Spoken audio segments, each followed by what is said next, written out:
All right, everybody. This episode of the Horror Show is brought to you by Cody H. Toaster and Ashley Vinson. Thank you guys so much for donating. We really appreciate it. They donated over at patreon.com/IHateHorror. Me and Joe just got back from seeing the Misfits reunited in New Jersey. It was insane. It was amazing. And I'm in desperate need of sleep very badly. So thank you guys for donating over at Patreon. Thanks to all the Patreon supporters. If you haven't received your Patreon stickers yet, we ran out. I'm going to include a little something as a thank you for waiting so long. There's a bunch of you. And I'm ordering the new ones today. I just designed them thanks to our best friend, Barfany, which is like my favorite name ever. Obviously not her real name. Barfany. I think she's over on Instagram at barfscabs, something like that. You can find her. That's a terrible plug. And yeah. And also, I want to shout out, because I always forget to shout them out. I need to start recording the bumpers. But Tormented Teamster, go to ihatehorror.com/song. And you'll find, or you could just go to ihatehorror.com if that link is incorrect. And you'll find links to download the full song of our intro and to see the videos made by Timo of Tormented Teamster. That stuff is absolutely amazing.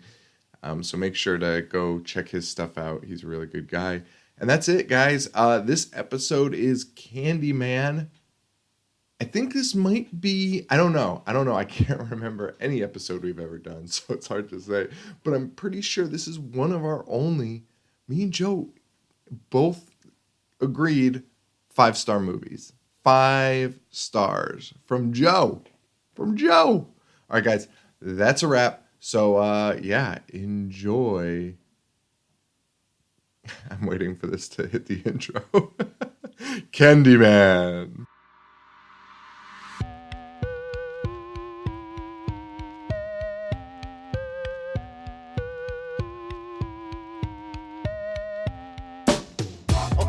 Paying attention in class. I was thinking about the adventures of Ash, about the misfortune of sitting kids at Crystal Lake. Became addicted straight away with the initial tape. God bless Betamax. VHS, holy like Amanda Kruger. I was introduced to genre flicks by Toby Hooper. I started craving more just like Larry the Looter. I collected VHS without commentary or bloopers. Store computers, magazines, a bunch of stores. Spent my money on movies and begged my mom for more. I'd watch the boys kill those astro bastards 5 times a day or even more. I loved the gore.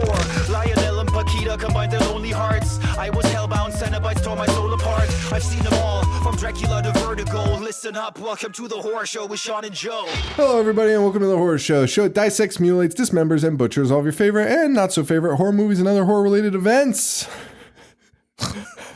I'm Sean. I'm Joe. Joe's showing me a video of a girl filleting a banana. She's doing a number on it. What's going to happen, though?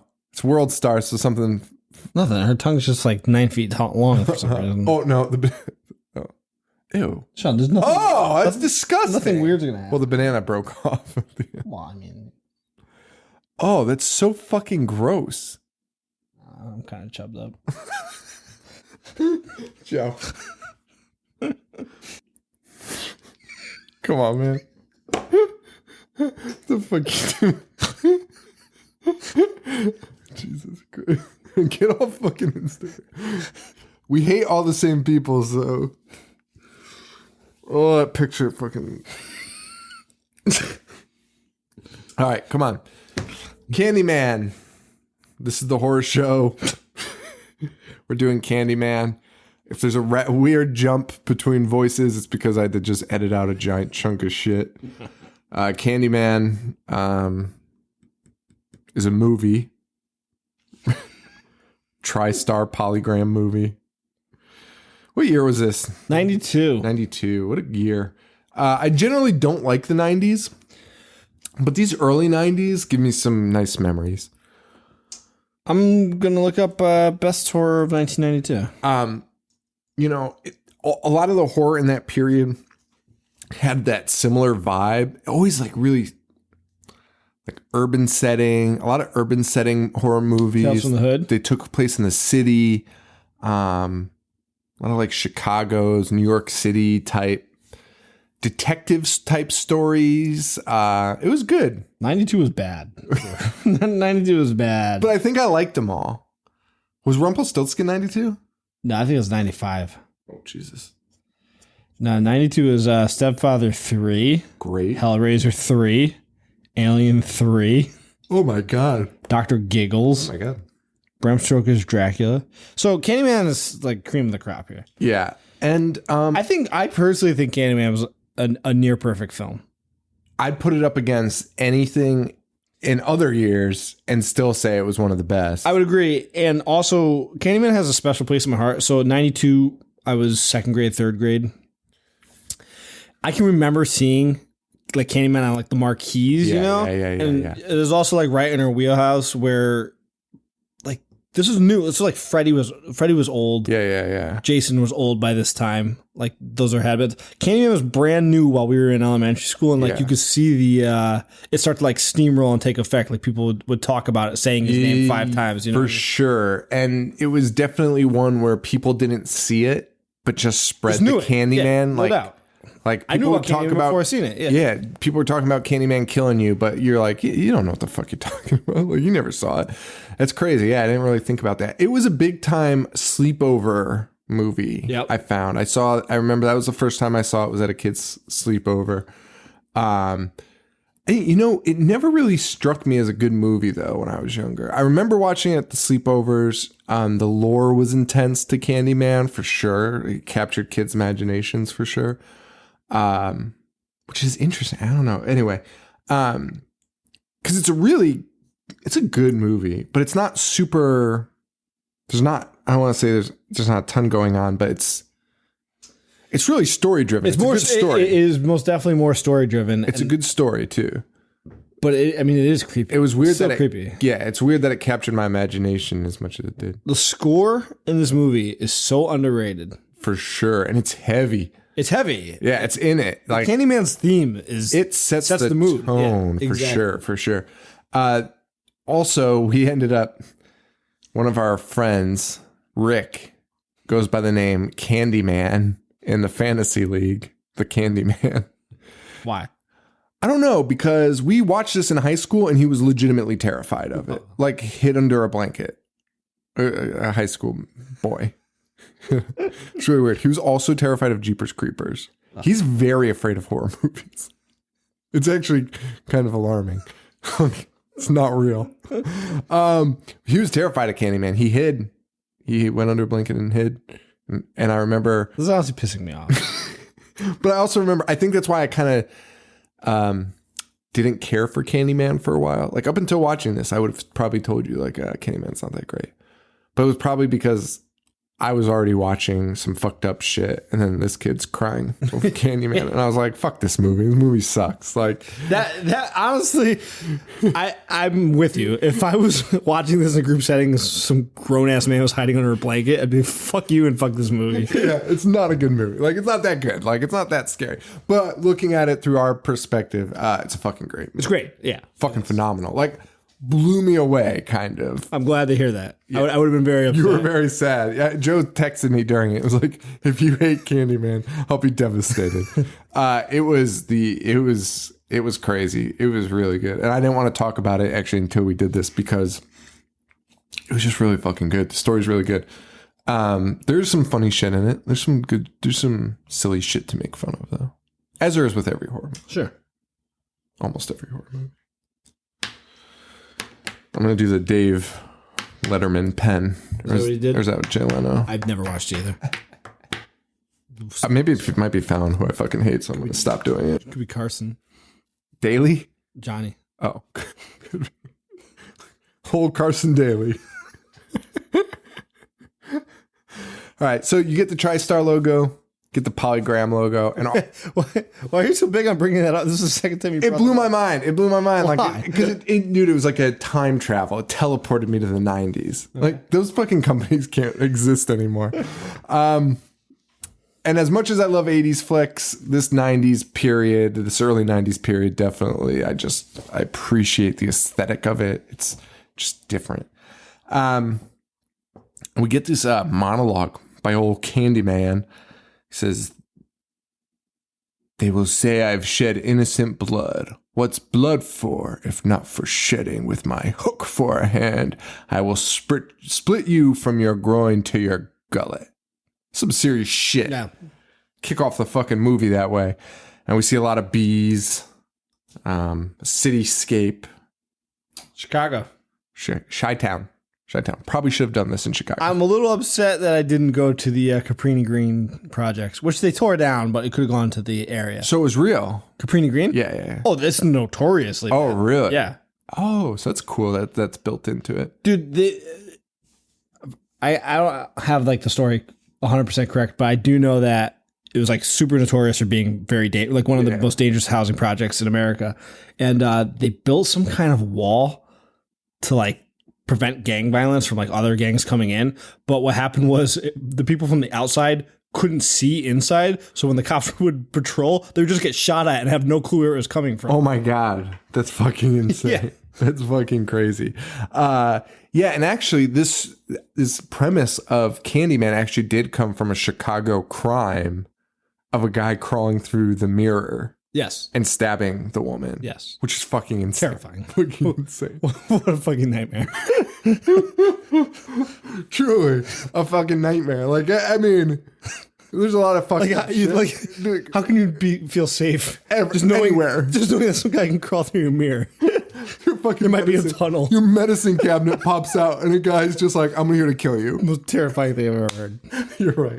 You're right. Strangers don't have shit on a guy crawling through your medicine cabinet. Like, how is it even possible? Like, you just go to get Tylenol and there's a fucking man waiting for you. Holy shit, dude. I'd honestly be like, good for you, man. Like, good on you. This is the best crime I've ever seen in my life. You're my favorite murder. All right. Anyway, and then Candyman's last words are, "I came for you." Then the bees take over the Chicago skyline. Yeah, I thought it was just smoke, and I was like, "Wait, that might have been bees." No, bees. Yeah, it's a lot of bees.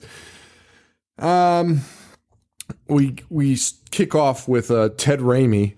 Yeah, looking ugly, looking skinny as usual. Shit.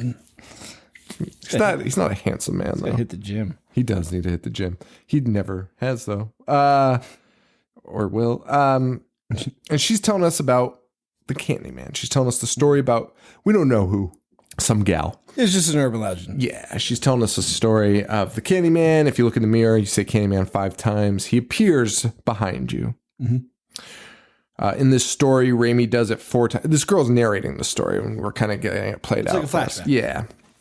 Raimi does it 4 times. His girlfriend does it the 5th. She's dead. She also tells us that it killed the baby, but Billy got away. But all of his hair was gray, and he went crazy.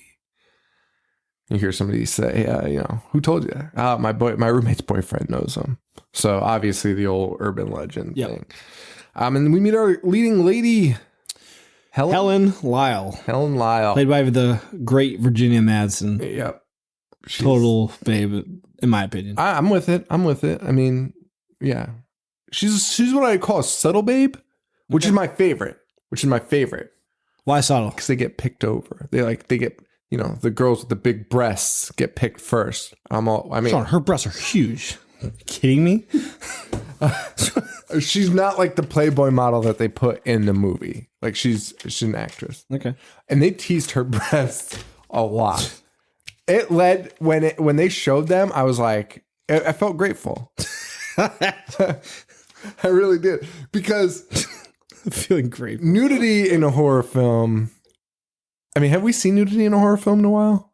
In a while? Yeah, I don't know if there's been a movie recently. I don't remember the movies we've done. It wasn't in Bats, I can tell you that. It wasn't an X Giant the Wrath. Why watch it? Watch this. So it's been a while since I've seen. I don't know. There's just something about it.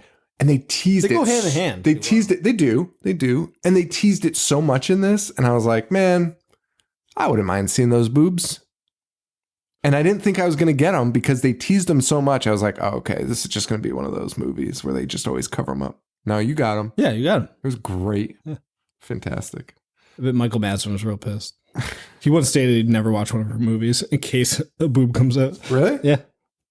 Oh, that's psychotic. That's his sister. Oh. I thought they were... Well, you thought they were married? Yeah. That's his sister? Yeah. Yeah, why would you want to see that? Right. No, I agree with him. You're the one that called it psychotic. That's disgusting, Joe. You fucking freak.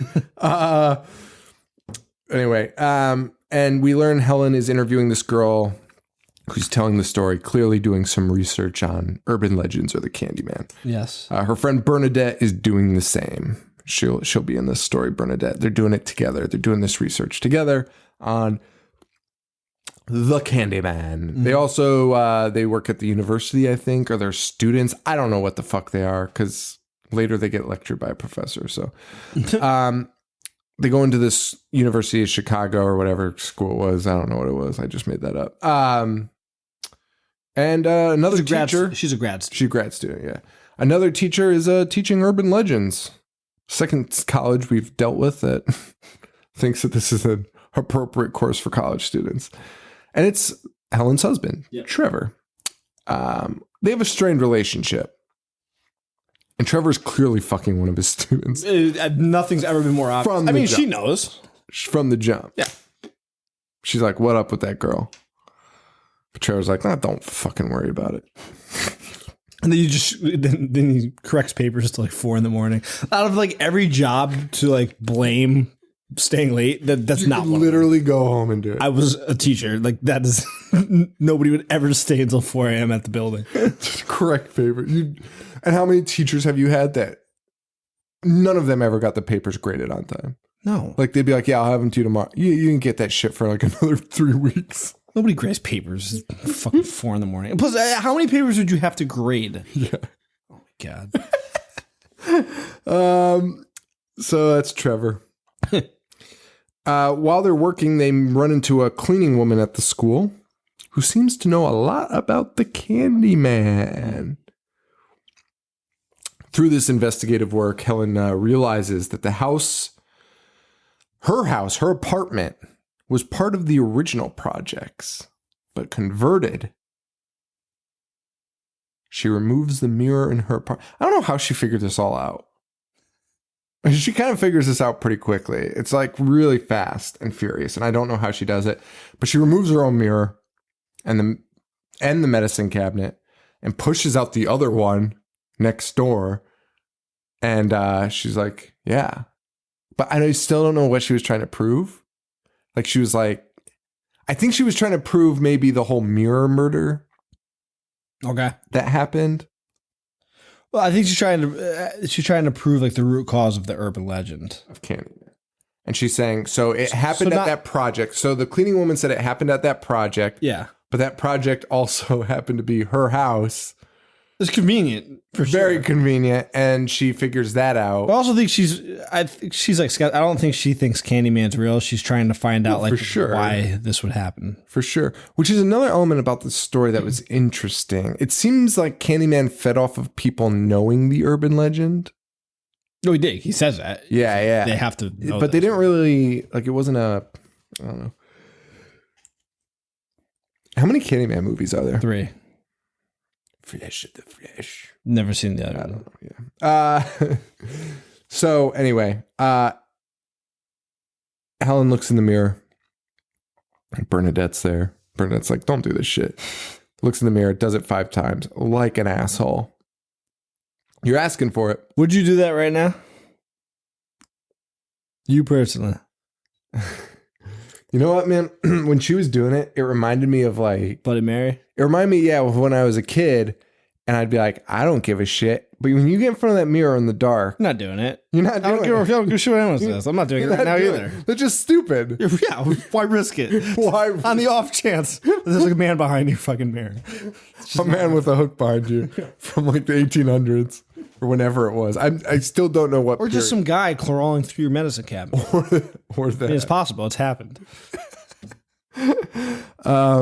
Yeah. So Helen does that, but jump scare of Trevor jumping into bed like a cat. Like an asshole. Like a total asshole. He's like, I've been drinking.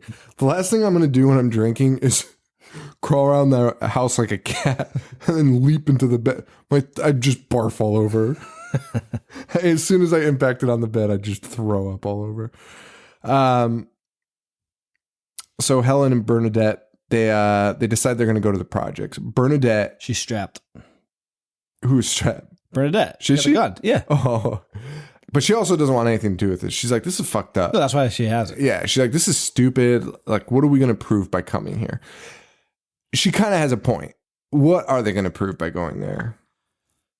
Well, Helen's research, she found 25 other murders in the area that are similar to Ruthie Jean, who was supposedly killed by Candyman.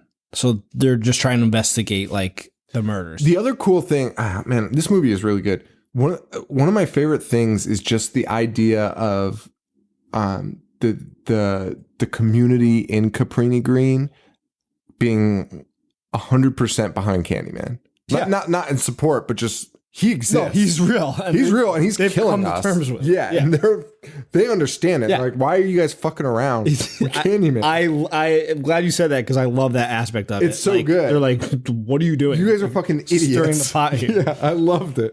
Like, you're the only ones with any brains. And Helen's like, well, I'm just going to crawl through this fucking hole now and try and prove y'all wrong, even though all of you believe it. There's 200 of you, more than that, but hundreds of you that believe it here. And I'm just going to go prove you wrong. She doesn't. She proves I'm very right. Yeah. Helen pulls out a camera. She's taking pictures of fucking graffiti. I mean, in the off chance that Candyman's a b-boy, I guess. Look for his tag. Do you see a Candyman tag anywhere in here? Wait, does that big mural? He does have that big mural, which is also stupid. But also, Helen's just taking pictures like an ignorant piece of just people are poor, living in poverty, and she's snapping pictures of their doors. And they're like, can you please leave us alone? It's my fucking front. Yeah, I know my front door's spray painted. You don't need to remind me of it by taking fucking pictures. Fucking piece of shit. I fucking hated Helen, though. I did hate her. They filmed that in the actual Cabrini Green. No shit, really? Do you think they spray painted extra on it, though? It's a lot of spray paint. Probably not. That's scary. That's like a lot of spray. I mean, even now when I was in Chicago, so we were driving through some like backwood part, like... Yeah. And they had murals and graffiti, like literally on people's houses. And they had an ODB one, which he has no affiliation with Chicago. Yeah, it was like really well done, just on a random wall. That's crazy because New York City is wiped of it. Of the graffiti. Yeah, they really cracked down. They cracked down on it hard. Yeah. Now I think about it. Yeah, that's crazy. That's weird. Like still, like I knew that was a big thing in the 80s where they cracked down on it. But yeah, if you think about New York City, there's no street art whatsoever. That's a big no-no. It's also costs so much money to get rid of. So I'm with Chicago. Just fucking leave it. It's fine. As long as you don't have pieces of shit like Helen taking pictures of it all day. Well, they go into what is Helen's room. But in this building. So it's identical to her place.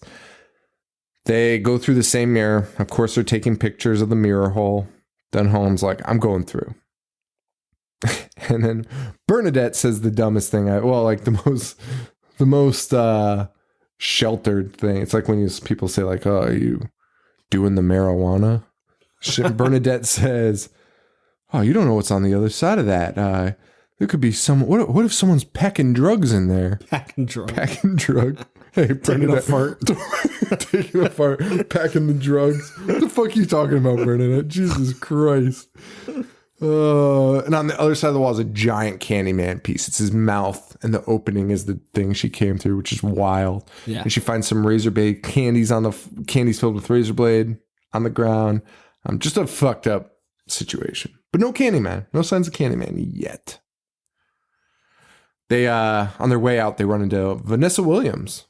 Yeah, honestly, I don't know how many times I don't know how many times I've seen Candyman. I think this is the first time I realized that was Vanessa Williams. 100%. I did not know she was in this, and she does great. She's great. She's really good. Yeah. As Anne Marie. She's got chops here, man.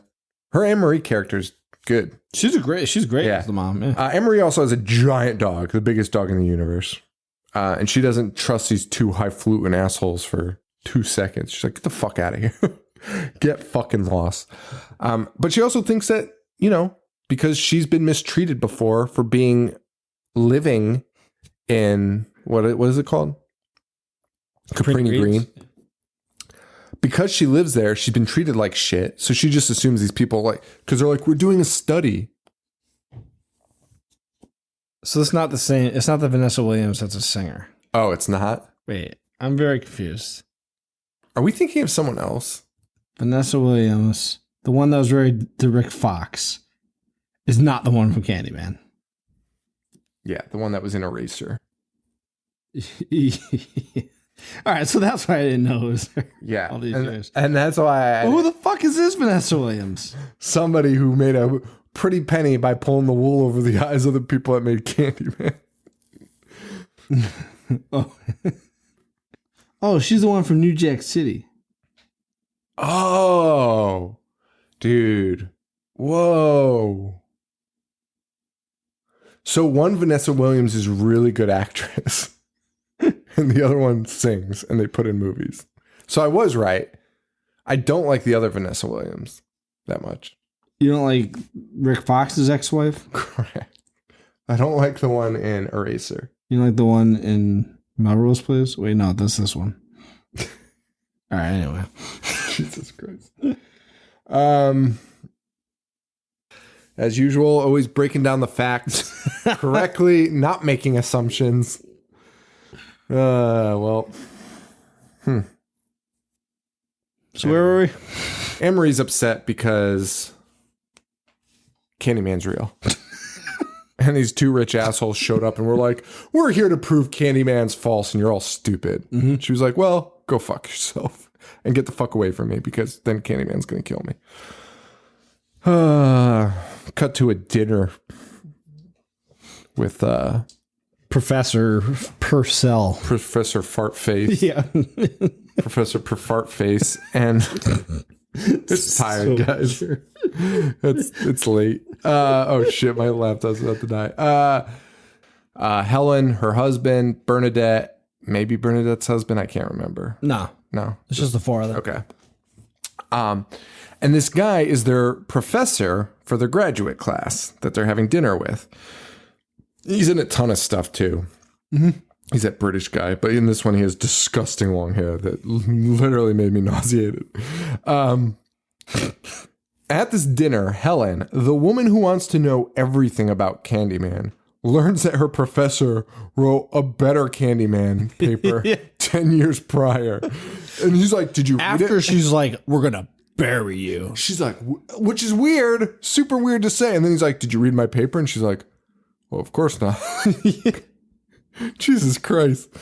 And he's the Candyman expert, the Candy Mangler expert. That he is. He breaks down Candyman hardcore. He's the son of a slave, I believe. He is. And an artist. They came up in high society somehow. And he became an artist. He grew up in high society. He fell in love with a wealthy woman. She became pregnant with his baby. White woman. Yes. Mm-hmm. Pregnant, wealthy white woman. Somebody who is painting. That's relevant because it was the Civil War era. Correct. So. Yeah. And he, I just said like, he was painting her portrait when they fell in love, had a baby, father pissed. The white woman's father. Yes. Pissed. Paid a group of guys to go out and kill Candyman. Cut off his painting hand and replaced it with a hook. Yeah, they chased him out to Cabrini Green and sawed off his hand. Then they said, you know what? That's not enough. And for some reason, there was a bee farm nearby. Apiary. What is it called? Apiary. Apiary? Yeah. That's a word they use, but I was like, I'm not looking that up. A bee farm. Yeah, that's Essentially. Where they decided to smear him with honey, and the bees stung him to death. Mm-hmm. And then on top of it, they were like, you know what? One more thing. Let's bring him back to Cabrini Green and light him on fire and sprinkle his ashes across Cabrini Green. Yeah. Fucking devastating way to go. Also, I was really I couldn't get over the idea because he's like, they went into the beehives and took the honeycomb and smeared it all over them, and the bees stung them to death. Those bees probably stung the fuck out of whoever took the honeycomb too. There's probably 2 deaths that day. Without a doubt. Some idiot who was like, I'm going to kill this guy with bees. And he was also dead. They're like, Jesus Christ. So yeah, that's the story of Candyman. Helen goes back Caprini Green to visit Anne Marie, but she's not there. She meets a young boy named Jake. Old Jakey. I love this kid. Jake is a fucking tight. Jake says something that I'm going to get tattooed on me at some point, and I will tell you what it is because I'll fucking love it. Is it sweets to the sweet? No, it's not written in shit on me. No. But one thing that pissed me off is Helen manipulates this kid pretty hardcore into getting the information she needs by basically being like, are you afraid of Candyman? This kid believes in Candyman, by the way. She's like, are you afraid of Candyman? As you should. Yeah. Are you afraid of Candyman? And the kid's like, no, which obviously he is. She's like, well, if you're not afraid, you should show me where he lives. It's like, bitch, take it easy. He's a fucking kid. And also he's like, if I tell you, he's going to fucking kill me. Yeah. Yeah, that's fucking terrifying. Unless you're too scared. Again, like you said before, this is like very story driven because we have not seen Candyman. No, this movie's been out for a while. Yeah, it's awesome. Which is not usually the case when they try and hide the main character. They tell the story of a handicapped kid that went into this bathroom and his hair turned white. But the kid, Jake's telling the story, and he's like, they found the kid holding himself. Talking about holding his dick. Yeah. Because he was in the bathroom. It was when tough. Candyman struck. Yeah. And then he goes, but he's alluding to the dick getting cut off. And he says, this is the line that not this line, the second part of this line is what I'm going to get tattooed on me. Jake goes, but they found it floating in the toilet. And he says, the best line ever. Can't fix that. Better off dead. Fucking. You want that tattooed on you? Straight up. When people ask you about it, it goes about this little kid's dick that was cut off in Candyman. Yeah, maybe that's a bad idea. I'm just saying, if my dick's cut off, I'd rather be dead. Yeah, of course. But you can fix it. You can pretty quickly. Just sew it back on. Full Put it on transplant. ice. They did do a full. I did hear that. So Good for them. it would be a bad tattoo. Well, yeah, I would not recommend it. Even the tattoo artist would be like, come on, man. None of this is true. Anyway, asshole Helen goes in to the fucking bathroom. Which you can smell this bathroom. From a mile away. And also, for some reason, Helen's surprised that an abandoned bathroom in Chicago Caprini smells like Greens. shit. She's lucky there's not a body in there. Definitely. Like homeless people shooting up. Like it's just cleared out. Like the homeless people don't even want the shelter. Like they're like, fuck it. It's disgusting. They do a good job of making it look disgusting. Yeah. Because like I felt nauseous. Yeah, including the shit written walls. It says sweets to the sweet written with poop. Oh no, it's disgusting. She opens the toilet and So what does that mean? I don't know. Sweets to the sweet. I'm gonna Google that. She opens the toilet and it's full of bees. Yeah. And she flushes it, which I don't know what's more surprising, that the bees go down the toilet. The toilet works. The toilet works. Oh, it's a Hamlet reference. Oh, there you go. There you go. I just read Hamlet. Don't remember that at all. Candyman walks in. You don't remember it because it's written in backward bullshit. It was a really good book. It wasn't. It's fine. I mean, it's a classic, whatever, but like, it's not good. No, it's not 2018 good. Fake Candyman walks in, which is crazy because he looks just like real Candyman. He does look like real Candyman, which makes sense because Candyman is real and they all know what he looks like. That's fucking very true. That's very true. He goes, I hear you're looking for Candyman, bitch. Well, you found him. I like this Candyman. Oh, well, I do and I don't. Well, he beats the shit out. Yeah, I mean, I like this Candyman vibe. I like calling yourself Candyman. Be like, I'm the Juggernaut bitch. I'm the Candyman bitch. Do you remember when they made the Juggernaut Say that? in the movie? Yeah, that's fucking ridiculous. Buzz loved that movie. Made me sick to my stomach. That honestly was so insane that they did that. That was almost a slap in the face to comic book fans, in my opinion. Yeah, except Juggernaut is one of the coolest characters ever. Oh, and it was right. just, was that Vinny Jones, is that his name? Yes. With a big stupid metal slab on his head. Yeah, well, But he wasn't jacked. It's like the Lou Ferrigno Hulk. At least Lou was Good like, guy painted. well, dude, honestly, I'll take that over the Juggernaut. I guess I would take that over Juggernaut. Who else was like that though? There's another superhero that it was just a guy and you were like, fuck. Like not even anything. Oh, fuck, who was it? I can't remember. Whatever. It pisses me off. Some of those early superhero movies are rough. Do you think Venom looks good? No. Nah, me neither. No, not at all. No. I'll still see it, but Why does Tom Hardy talk like a fucking asshole? why That voice. What? fucking Eddie Brock or I mean, whatever. he ruined Bane. Huh? I mean, he ruined Bane. So. There's a guy. That's what I'm talking about. Bane? Yeah, it was a guy that was just kind of jacked. Right. Bane is a fucking monster. because he has a drug that shoots through him and just like pumps him up. They fucked up Bane so hard, man. It's unbelievable. Fucking. Also, how come DC movies just can't get it fucking right? Like, you fuck up Bane. Fuck. Like, the Bane voice, remember? It was so bad they had to go edit all the audio Yeah. to clean it up. And it was That still editor terrible. should be fired. And then on top of it, then they go in and have to CGI all fucking Superman's scenes because they had to reshoot everything. So many fucking DC fans are going to email me. Stick to horror. Candyman beats the shit out of her. Yeah. Or fake Candyman beats the shit out of her. I mean, she is Eyes swollen shut, which is crazy because then it's like a day later and she's like, well, my eye healed pretty well. And it did. It did. She gets out of the hospital. She's pretty fine now. She gets the photos from Bernadette, who saved the camera. They believe the guy that assaulted her is They think he's responsible for the killings. perpetrating the urban legend. Yeah. And that the people that were killed were actually done by him. Correct. But we get the introduction of Drake's dad. Drake's dad? Yeah, I think he dresses like Drake's dad. Tony Todd?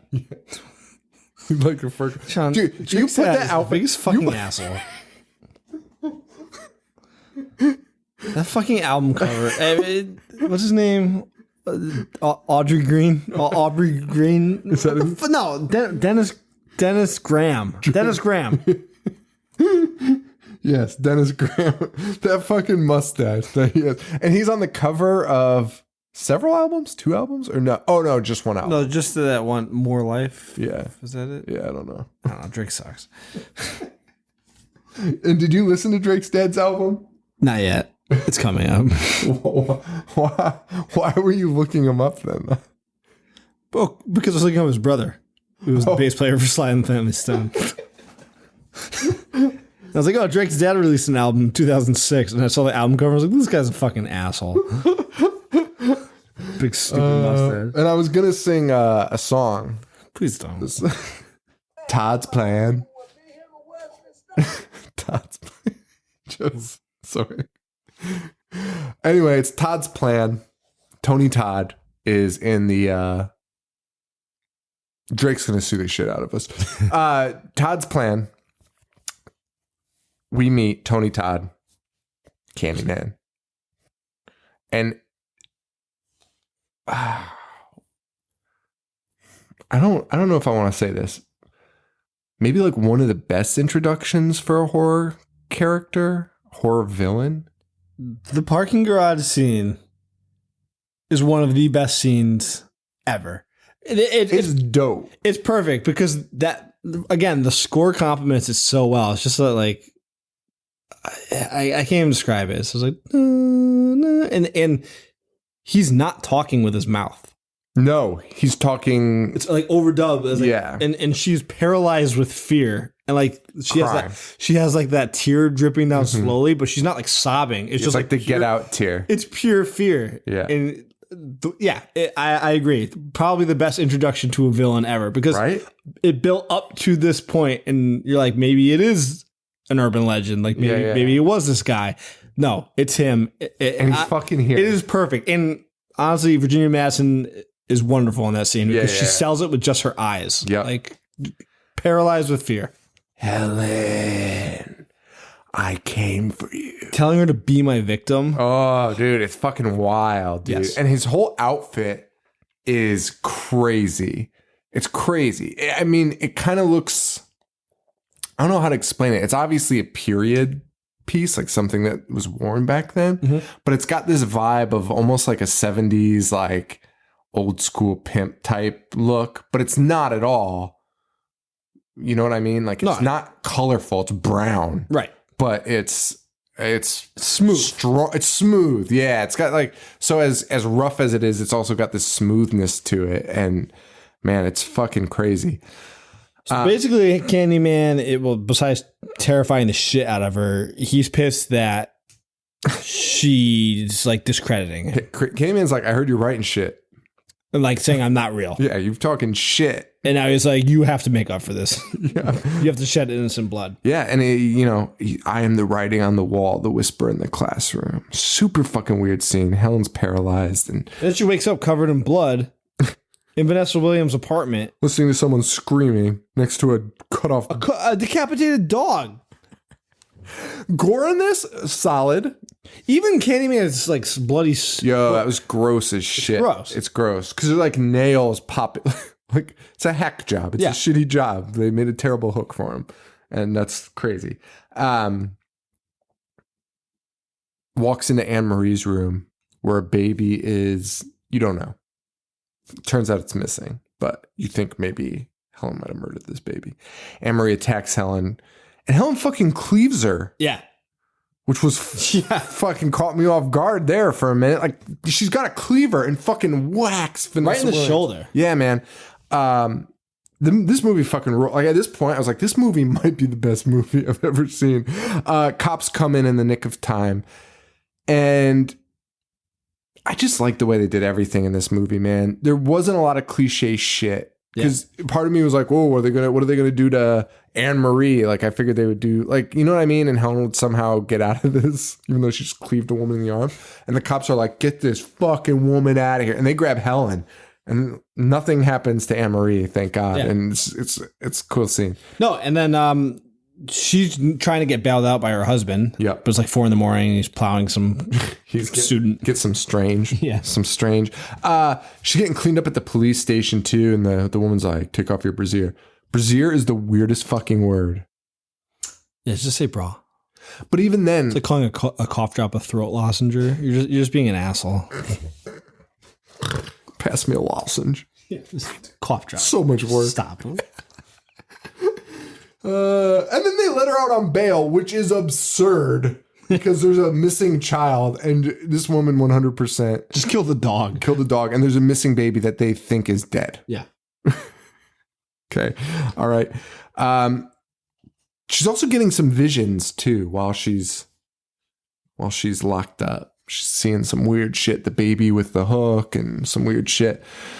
She's listening to the news at home when she gets there, and it's the worst news anchor I've ever heard in my life. Did you pick up on how poorly she was talking? It was weird. I think it was on purpose, but it was really weird. Yeah. At one point she goes, I guess we'll just have to see what happens. What the fuck? What kind of sign off is that? Stay tuned or don't. Yeah, and like we said, Trevor got outed for fucking his side piece, but she don't care. No, she has way bigger fish to fry. But then she doesn't, because later on she's like escaping a mental institution. It's like, Trevor, we need to discuss. Get your fucking priorities straight.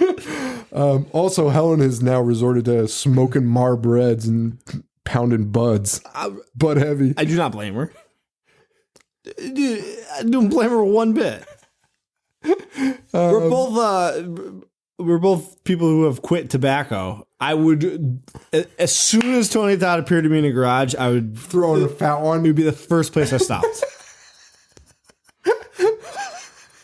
I guess you're right. What else can you do? You're like, well, nothing matters. She's going through pics on one of those. I mean, this is technology reminiscent of like an overhead projector, transparencies and shit. Projector. I don't know what you call it. It's a carousel. Yeah, an overhead projector. Oh, the that one she's using. slide thing. The slide projector. Yeah. And she notices Candyman in the shadows of the pic. Mm. She also somehow zooms in, which I don't think is a feature. Very impressive. Those things barely shone a light. In her bathroom, she's hanging out in the bathroom. Hook comes out. She's on the run, but he is everywhere. Yeah. He's not real, but he is. He can just move. Mm-hmm. I love it. I fucking love it. Believe in me. Be my victim. I have the child. Allow me to take you to where he will die in your place. So that's the option she has. I'm going to kill the kid. I'm going to kill you. Yeah. She has to make that decision. He cuts her neck. But as this is happening, Bernadette is outside with flowers being like, honey, which, by the way, your friend might have killed a baby. Yeah, maybe Relax on let the this. flowers. It's like the Chris Benoit tribute. You know what I'm saying? Like, Wait till we get the facts. But yeah. We rushed into the tribute and it was weird. It was fucking awkward for everyone. Wait, can I interrupt? And you can cut this out. Like, this is mostly a conversation just for you. Yeah.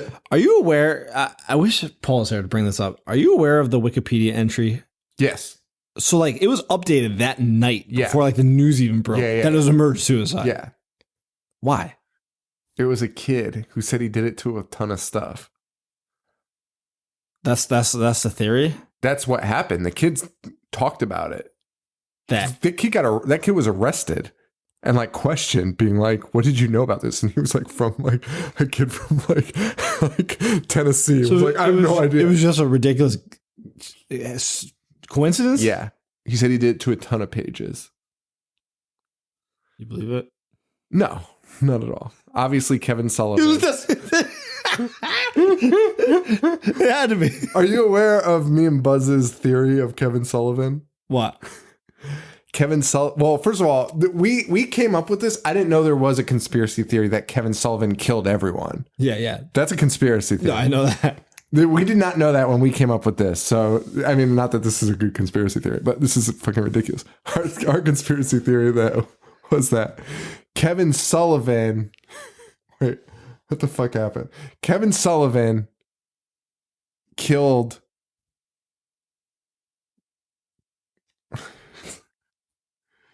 Or maybe Chris... Fuck, now I can't even remember. I should call Buzz. Chris Benoit maybe... There was a face swap, like in Face Off. Okay, all right. And I'm sold. And Chris Benoit is living... As Kevin Sullivan? As Kevin Sullivan. I like it. I'm sold. Okay. I mean, it makes no sense. I can't even explain it properly. Fuck, Buzz would probably know it like 100%. Recite it. Anyway, so that's the story of Chris Benoit, my favorite murder. Nailed it again. Not my favorite murder. But that was an awkward time doing a tribute for Chris Benoit. It's probably an awkward time bringing flowers to your friend who probably murdered a kid. Which, by the way, 100% what you should believe. Yeah. In this story, no one should believe that this woman did not do anything nefarious. Agreed. As a matter of fact, she might have actually done the beheading of the dog, right? She had the cleaver in her hands. Yeah. So it's fucked up. But Candyman cuts her neck. Bernadette's at the door. She finally breaks in and finds Helen, but she sees Candyman. Yeah. And she sees him. Like, I did not know that was going to be a thing. Yeah. And she sees him. We hear Bernadette screaming. It's the most gruesome sounds of murder ever because we are hearing him. We know what he's doing. He's hooking her. He's doing the mutilator. Yeah. The old mutilator. One hook up the thing. Yeah. And it's just like the most grotesque fucking sound, like just like this sloppy, just tearing her apart. Trevor walks in next, and we see, Trevor walks in too. We also see Trevor walk in and be like, oh my God. Cut to Helen waking up in bed, handcuffed. Yeah, she's in a psych ward. No, not yet. She's in her bed, which also made no sense. They just threw her in her bed because she runs out and sees Bernadette dead on the ground. Yeah, and Trevor hugs her for some reason. I know why Trevor was hugging with her, because he was like, thank God. I can fuck that side piece. He was doing that anyways. I'm free. What? He was doing that anyways. Yeah, I mean, he shouldn't really have had a big... Yeah. He was like, this fucking idiot believes that I stay at school till 4 a.m. Moron. Bunch of Candyman monologues, basically just kind of talking about being trapped in this prison and being a rumor. Again, very story driven, but not a lot to discuss there. She gets locked up in the psych ward where Candyman is pissing her off there too, Yeah. asking for a kiss, and like it's actually a lot like the New Nightmare scene, which honestly to me they might have borrowed a bunch from this. Sure. Like he's floating over her in a psych ward. They're like inject it. I don't know. It's iffy.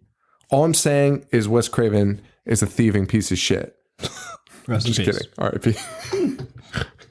That's a callback to when I I am well aware. shut up. I think you edited that out so no one would remember it. I don't know, because I released it publicly as like an extra. We didn't air that episode. Which one? The Wes Craven tribute. No, I knew that you released that, but there was another time when you had like a 15-minute rant, just like calling him a thief and a piece of shit. And you just edited it out of the episode because me and Paul were on it, and we were both like, "We should just stop." You just died. All right, perhaps. So this one's gonna be edited too.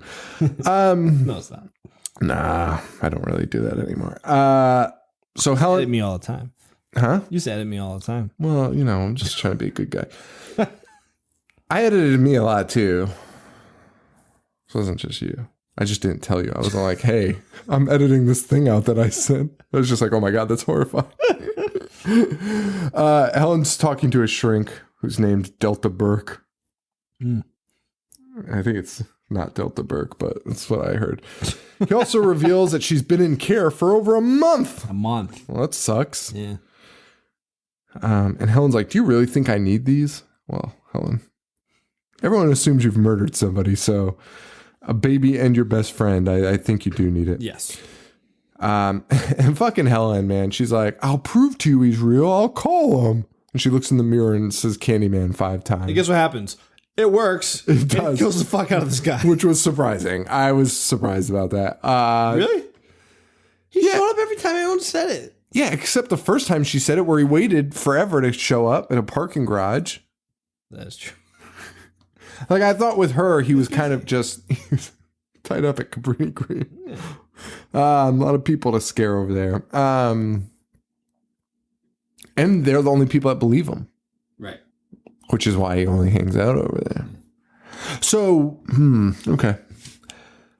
A lot of cool theories about Candyman you can kind of think. Like, was it because she started believing in it that... I don't know. They showed up? Yeah. But she didn't start believing him. Yeah, I guess. She got beat up by some other guy called the Candyman. It actually did the total opposite. He's like, fuck, I just have to go. Yeah. I can't wait for the dramatic point when she believes in me. She's never going to believe me. The fucking guy's fucking up my reputation. And yeah, Candyman shows up, fucks that guy up pretty good. Pretty great kill scene. Yes, and Helen escapes. And Candyman frees her. Yeah. Candyman cuts her fucking ropes. Which, are they ropes or are they fucking handcuffs? I don't remember. It can't be rope. It's fucking 1992.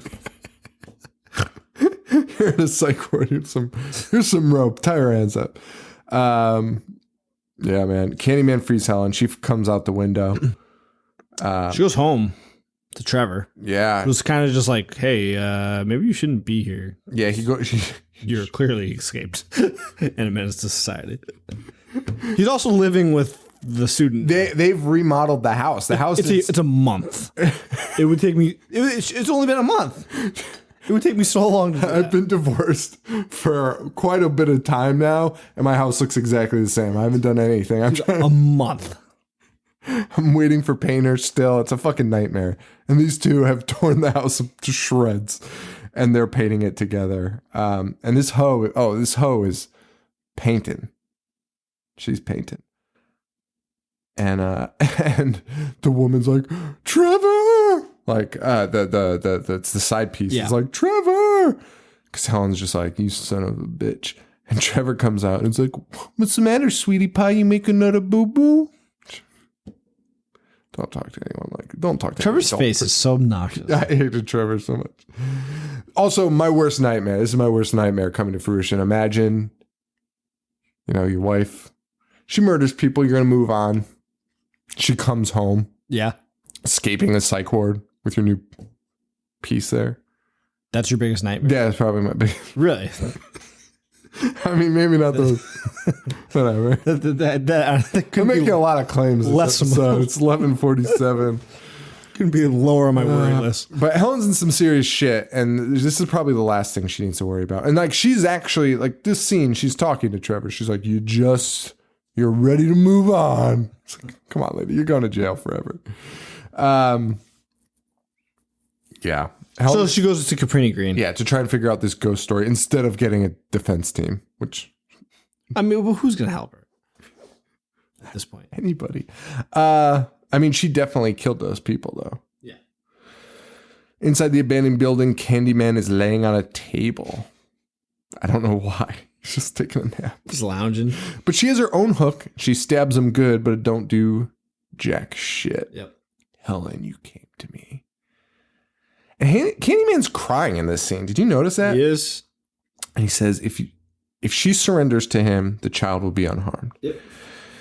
And he offers her immortality. Yep. And he's saying, you're going to be my legacy. You're going to join me in my lore. People will talk about our crimes forever. I love this. Mm-hmm. This is so fucking tight. Like, I love this. Like, she's an extension of the folklore now. Like, the woman that fell in love with Candyman and joined him and committed crimes for him. And, oh, man, I fucking love it. I fucking love it so much. And now probably an iconic scene. Ribcage full of bees. Ribcage and the mouth full of bees, which is the most horrifying. There is nothing that would piss me off more than somebody trying to kiss me with a mouthful of bees. Oh, dude, they're like coming out. It's so fucking vile. Oh, Do you think he actually had bees in his mouth? they did. I was reading something, of course, not enough to tell you the exact. I could have looked that up too. Listen, we don't fact check here. You know what? A million shows, all these other fucking shitty horror podcasts that are out there, all they do, I mean, like, this is where we get our facts too. We get it from Wikipedia, IMDb, blah, blah, blah. These people talk about them, though, like as if they're in the industry. You're not in the fucking industry, okay? We don't fact check because we don't fucking need to. Like, go check out Wikipedia. Go read about it. We know enough to get your interest in it. Anyway, point of all that rant was Tony Todd's interest in this. Well, first of all, they were trying to get Eddie Murphy or somebody to be Candyman. Interesting. I think it was Eddie Murphy. I don't know if I typed it down. Should have been Luke Gossett Jr. Should have been. Gott's plan. Luke Gott. Now that's a good one. Got it. Anyway, so it was like one of those people. But anyway, Tony Todd also auditioned and said he really was interested in it. People told him not to do it because they felt he'd be typecast as just this guy forever. Mm-hmm. Which, did he? Yes. Yes. 100%. And he said what also drew him to it was stuff, this kind of work with bees, I guess, had just never been done before, this kind of stuff. So I think the mouth thing was a brand new, I mean, I haven't seen any movies as of late using it either, but I think it was a very new special effects technique that just kind of hadn't been used before. So it wasn't real bees. It was real bees. But how can that be special effects? It's just some guy shoving effect. fucking bees in his mouth. Well, because to do Nobody's that, ever done it before. to do It's that fucking without, stupid. To do that without getting harmed took probably a great deal of skill. He's putting bees in his mouth. There's no skills in that. Don't you just spray bees? with that smoke. Because every time, yeah, just get, like, sleepy. you can definitely, they get sleepy. So you can put them in your mouth. I'm not impressed at all, Tony. I mean, Jesus Christ. Dude, I see this guy on TV he's just a fucking asshole, and that's all he does with his life, just cover himself with bees. He always tries to break like the record how many bees he can fit on him. You know what I'm talking about? I mean, I don't see him on TV all the time. It's on like every channel. What a clip. We really need to get to fucking sleep. He's on every channel. Imagine if every channel was just this guy covered in bees and being like, I'm going to break the record today. Just adding one more bee to him. Point is, that guy sucks. I'm not impressed. Like, if he was doing it without spraying the bees, now that's a fucking feat. Yeah, and I mean, there's definitely a prop involved because, like, it looks like like the bees are hanging out of his mouth a little bit, like they're protruding, almost like it's his tongue, right? Kind of. So it's definitely some type of prop he's using in his mouth. And his mouth is kind of weird, but I mean, it's still crazy. I love it. It's fucking incredible. Did I ever tell you I owe Paul $200 for a horse game? But one of my go-to moves was because we played when we worked for the town. Yeah. There's a huge dumpster that had the world's biggest wasp nest that I've ever seen. And one of the shots I would do was hit the wasp nest with the basketball and then stand there and shoot it. So if I made it in, Paul, I'd have to go next with all the wasps coming in. Why do you owe him $200? Because he beat me every time. Because you just kept trying to make that shot. Oh, that's fucking good. Oh, that's fucking funny as fuck. So he kisses her. You're mine now. It's time for a new miracle. And he takes the baby. I thought he was reneging on his deal. But he's not. No. Helen wakes up. No bees. And a big sign that says it was always you, Helen. And on the mural, she already looked at. There's a woman that looks just like her. So she is the woman that he fell in love with. I love it. Great. Love that part of the story. I was watching the Celtics game at this point, so notes are kind of shoddy here. I also was too. It was a good game. Great game. Can we just recap the game? Yeah. Very close. Very close game. It was great. I wanted Philly to win. Me too. Never say that ever. I never would ever say that. But they're a fun team. Yeah. Candyman. Trust the process. Helen climbs atop the bonfire pit because she's hearing a baby crying. The bonfire pit was something we saw at Caprini Green earlier. It was just this... I think they do it for New Year's celebration. They said it was a party they were having, and it was just this... I mean, it's like as tall as the building. It's a giant pile of garbage. And she hears a baby crying from it, so she climbs up. Little Jake, watching from his window, he sees her climbing, but he doesn't see her. All he sees is what she's carrying, which is a hook. And he's like, Candyman just went in there. Let's light it on fire. And the entire project comes out, and they are so ready to kill what they think is Candyman inside.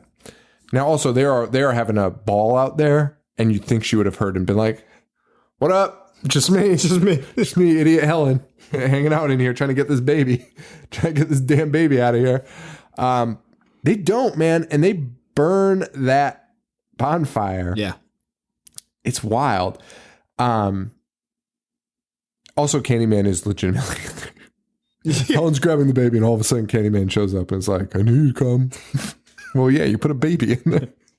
Jesus Christ. She crawls through it's literally like a maze. I mean, it shouldn't be that complicated. Wild, it's just a bunch of wood. Yeah. It'd be pretty easy. But she saves the baby.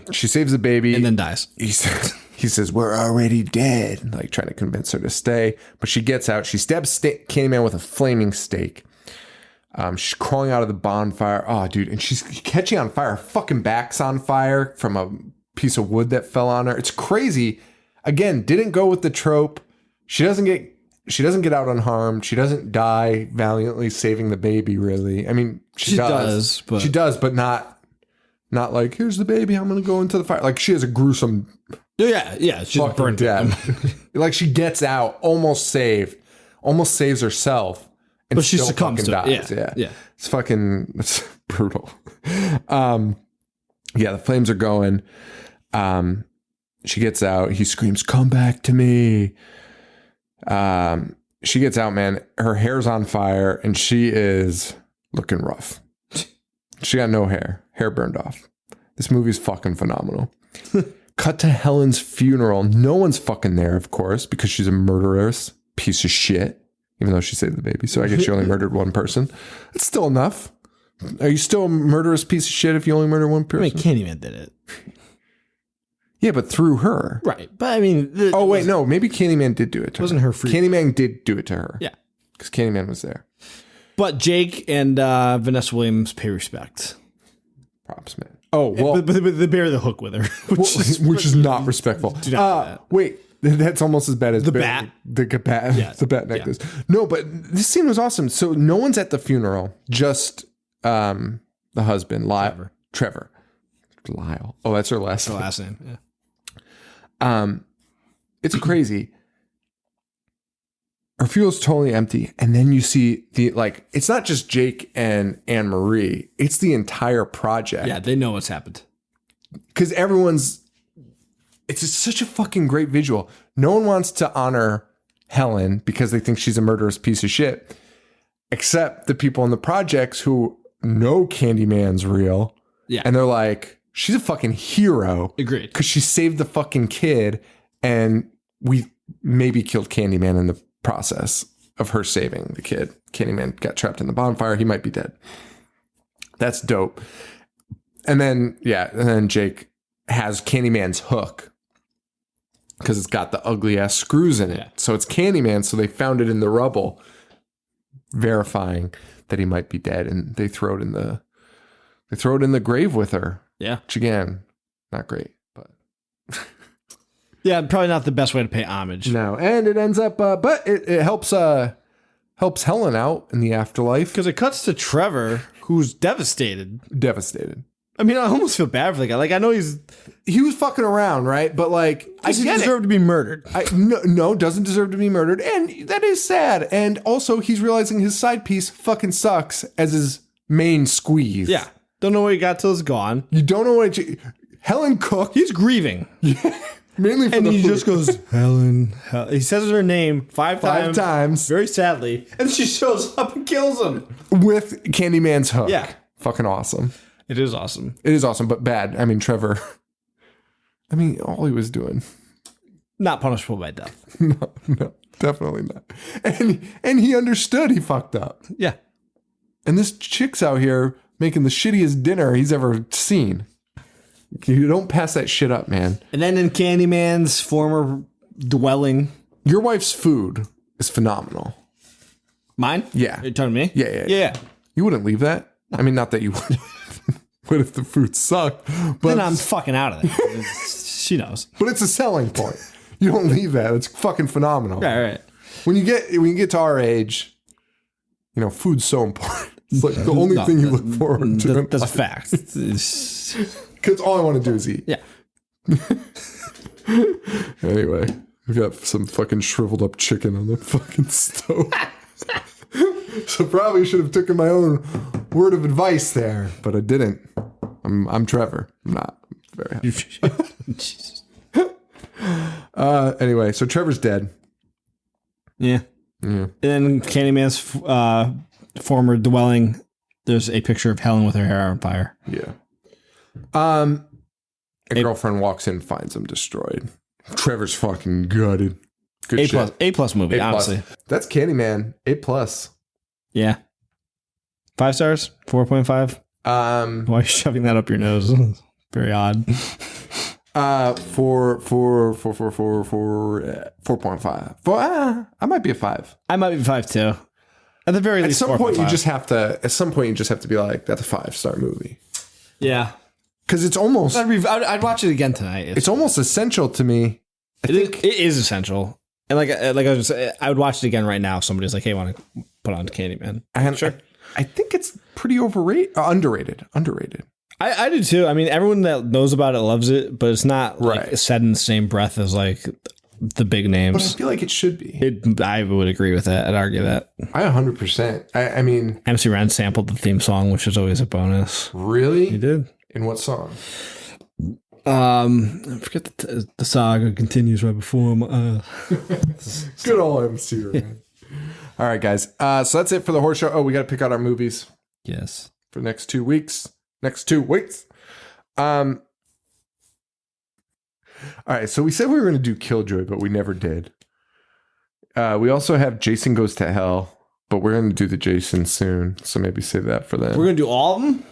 Serial Killer, July, Friday the 13th. What? We're bringing it back? Yeah, figured people love it. Like I get emails constantly about that shit. We have not done a We haven't done. So I want to do a few things. We haven't done like a special, right, and we used to do that shit. well, and every year we would do one where we watched all like a huge series. Huge chunk. Yeah. So I want to do Friday the 13th. July, there's a Friday the 13th in it. So why not do it? Right.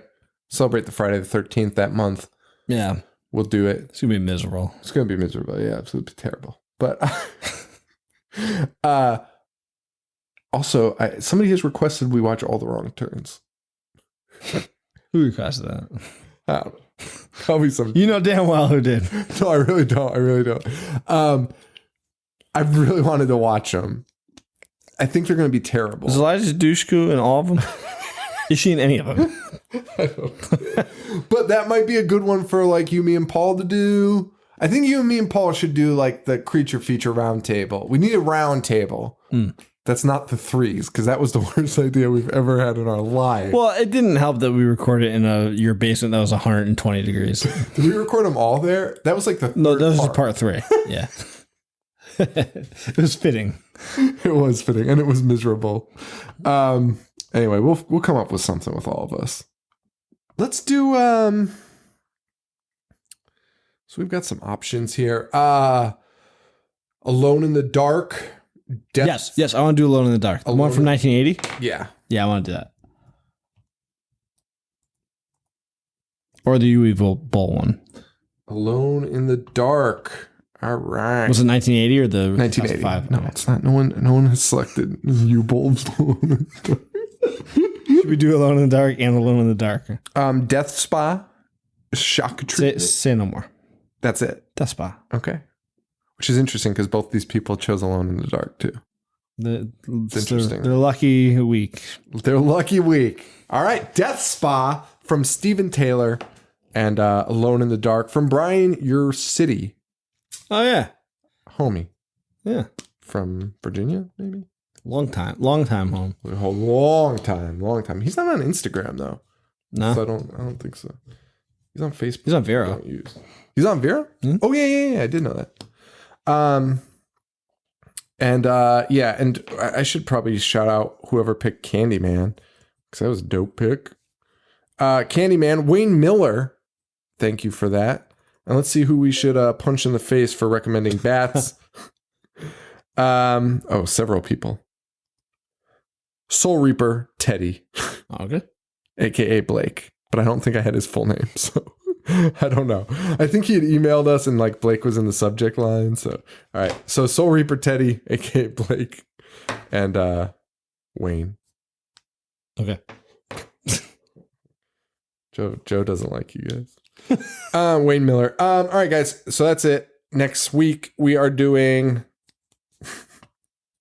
Death Spa and Alone in the Dark. I am excited for Alone in the Dark. Have you seen it? No. Neither have I. Never One of those on my watch list. All right, guys. So that's it. Facebook.com/IHateHorror, IHateHorror.com. Rate, review, subscribe on iTunes. If you do, you can email me, Sean at IHateHorror.com. Check out Real Genre Fix on social media. That's the boy man that does our theme song. Great fucking song. You can find his links on our website too.